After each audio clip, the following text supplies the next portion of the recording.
Cricket এই খেলাটা শুধু ব্যাট আর বলের লড়াই নয়, এটা ধৈর্যের পরীক্ষা, প্রত্যাবর্তনের গল্প।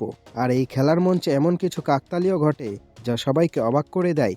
সময়টা ছিল 2019 সালের নভেম্বর থেকে 2022 সালের সেপ্টেম্বর। প্রায় 3 বছর বিশ্ব ক্রিকেটের কিং বিরাট কোহলির ব্যাটে কোনো আন্তর্জাতিক সেঞ্চুরি নেই। রান আসছিল ঠিকই, কিন্তু 3 অঙ্কের সেই জাদুকরী সংখ্যাটা যেন ছুতেই পারছিলেন না। একের পর এক ইনিংস পার হচ্ছিল 66, 77, 80, আর এই অপেক্ষার প্রহর গুনে গুনে তা দাঁড়ালো 83 ইনিংসে।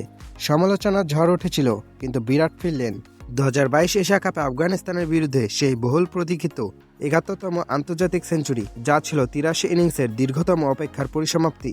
আর এবার সেই একই গল্পের পুনরাবৃত্তি।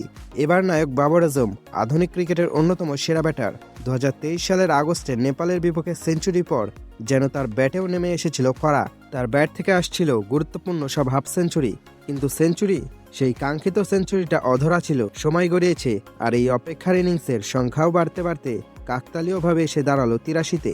83 ইনিংস, একজন কিংবদন্তি এবং আরেকজন তারকা ব্যাটারের ক্যারিয়ারের এক অদ্ভুত সমাপতন।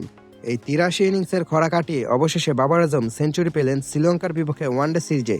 জয়ের লক্ষ্যে তার অপরাজিত 102 রানের ইনিংস কেবল দলের জয় নিশ্চিত করেনি, বরং একটি দীর্ঘ প্রতীক্ষারও অবসান ঘটিয়েছে।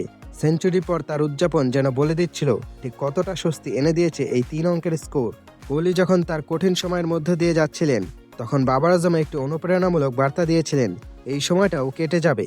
আর আজ বাবর নিজেও প্রমাণ করলেন যে কঠিনতম সময়ও আসলে স্থায়ী নয়।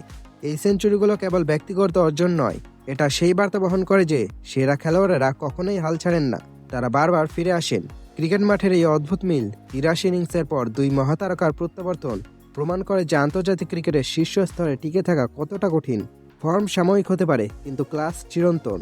এই সেঞ্চুরিগুলি শুধু সংখ্যার খেলা নয়, এগুলো মানসিক দৃঢ়তা আর প্রত্যাবর্তনের অবিশ্বাস্য শক্তিকে তুলে ধরে। কোহলি ফিরে এসেছেন, ক্রিকেট বিশ্ব আবার সাক্ষী হলো দুই মহাতারকার দুর্দান্ত কামব্যাকের।